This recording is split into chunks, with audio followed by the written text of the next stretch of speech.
During the Second World War, few machines symbolized American air power as vividly as the Boeing B-17 Flying Fortress and the Consolidated B-24 Liberator. Both were four-engine heavy bombers that formed the backbone of the U.S. Army Air Force's strategic bombing campaigns in Europe and beyond. On paper, they appeared evenly matched. Similar crews, ranges, bomb loads, and intended missions. Yet in practice, these aircraft developed very different reputations. So, which one really had the edge? Origins. The Flying Fortress takes the stage. The B-17 first flew in 1935, well before the outbreak of war, and entered service in 1938. By then, the U.S. Army Air Corps had already built its bombing doctrine around the aircraft. A group of visionary officers, dubbed the Bomber Mafia, were captivated by the Fortress's power and defensive armament from its very first demonstration. It was then that the nickname Flying Fortress stuck, a name that perfectly matched America's dream of daylight precision bombing campaigns. This doctrine was ambitious. Instead of night raids favored by the British, the Americans aimed to strike key industrial and military targets in broad daylight, counting on accuracy and the fortress's ability to defend itself and return home. Even under heavy fire, the Challenger emerges. Consolidated Aircraft, already experienced in designing long-range flying boats, was initially asked to help produce B-17s. Instead, the company boldly promised to create its own heavy bomber, one that would surpass Boeing's design. The result was the B-24 Liberator, which first flew in 1939, just as Europe plunged into war. The B-24's design reflected Consolidated's background. It featured a deep, hull-like fuselage, high-mounted Davis wing for efficiency, and a twin-tail arrangement. It could carry a slightly heavier bomb load than the B-17, up to 8,800 pounds, and its innovative rolling bomb bay doors reduced drag while open. Initially, the Liberator found success not as a bomber, but in roles such as anti-submarine patrols and long-distance transport missions for Britain. Trial by fire, early combat use. Both aircraft were sent to Britain in 1941 for operational testing. The B-17's reputation took a hit when mechanical issues grounded many of the planes, and bombing accuracy in real combat conditions fell short of the propaganda. In contrast, the B-24 proved versatile in different roles, though not immediately as a high-altitude bomber. After America entered the war in December 1941, both types were deployed to combat theaters across the Pacific and Europe.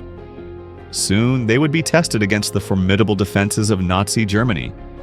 Daylight raids that demanded toughness, accuracy, and survivability. Comparing designs, aerodynamics, and speed. The B-17's tall single tail and broad wings gave it superb stability at higher altitudes. The Liberator's Davis wing, by contrast, provided excellent lift and speed at lower altitudes, enabling a cruising speed of about 215 miles per hour compared to the Fortress's 182 miles per hour.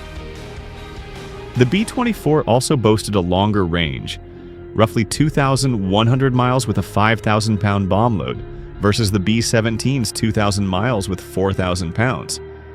Payload capacity.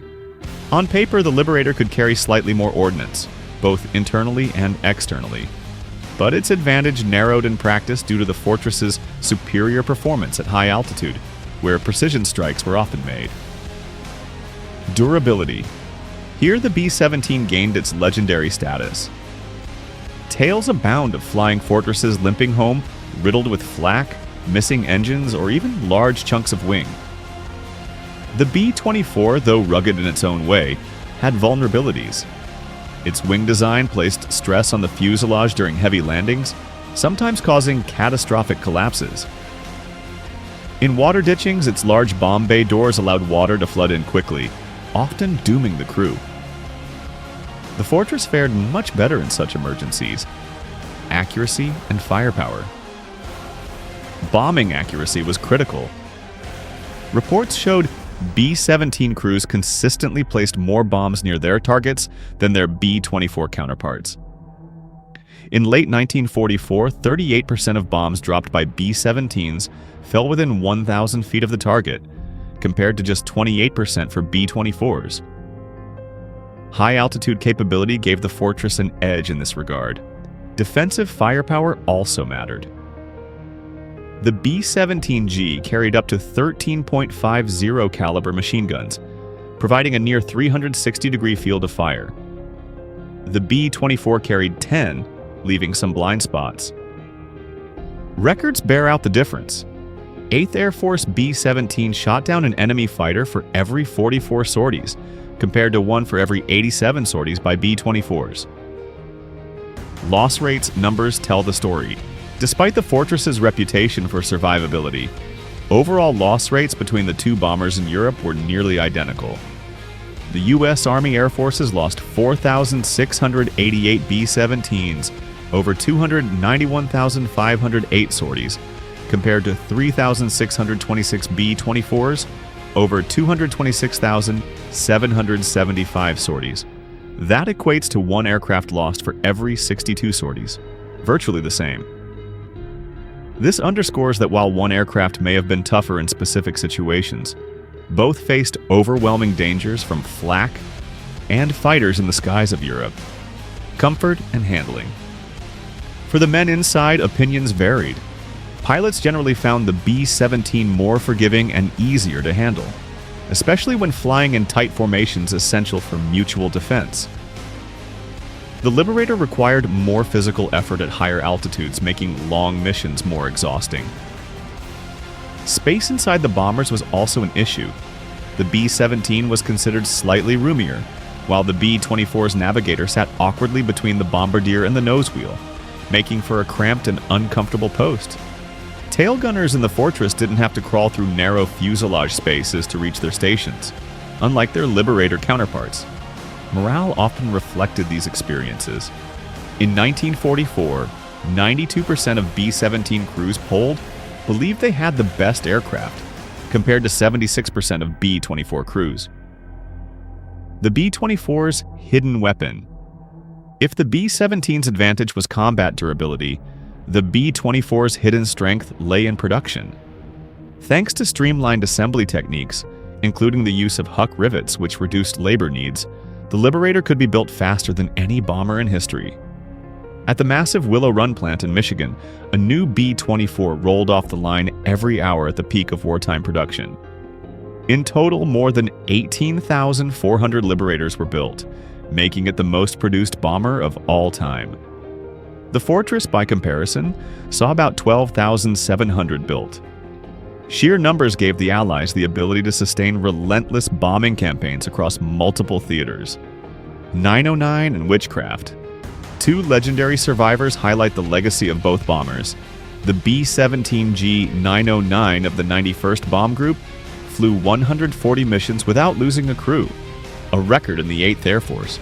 The B-24 Witchcraft of the 467 Bomb Group wasn't far behind, completing more than 130 missions without crew injuries. Both aircraft symbolize the grit and determination of their air crews. What the surveys said. In 1947, the U.S. Strategic Bombing Survey offered a sober conclusion.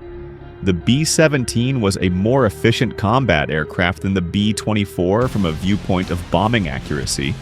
Life of aircraft. Tons dropped for each effective sortie and losses per sortie. In other words, when it came to high-altitude precision missions over Europe, the Fortress was the better fit. Yet the Liberator brought versatility. It flew long-range raids in the Pacific, hunted U-boats over the Atlantic, ferried supplies, and did so in unprecedented numbers. In the end, each bomber lived up to its name. The Fortress for its resilience, the Liberator for its reach and adaptability. Legacy. Two icons of victory. Both the B-17 and B-24 were retired soon after the war, replaced by more advanced designs like the B-29. But during the crucial years of 1942 to 45, they were instrumental in securing Allied air superiority and wearing down the Axis war machine. Their silhouettes, one sleek and streamlined, the other boxy but powerful, remain instantly recognizable symbols of American industrial might and wartime sacrifice. The debate over which was better will likely never end. What is certain, though, is that without both the Flying Fortress and the Liberator, victory in the air war over Europe and the Pacific would have been far harder won. So, what do you think? Was the Flying Fortress the king of the skies, or did the Liberator's versatility make it the true hero of World War II? Let us know your thoughts in the comments below. If you enjoyed this deep dive into aviation history, don't forget to hit that like button. It really helps the channel grow. And of course, subscribe and ring the notification bell so you never miss our next video on the aircraft, battles, and stories that shaped history. Thanks for watching, and we'll see you in the next one.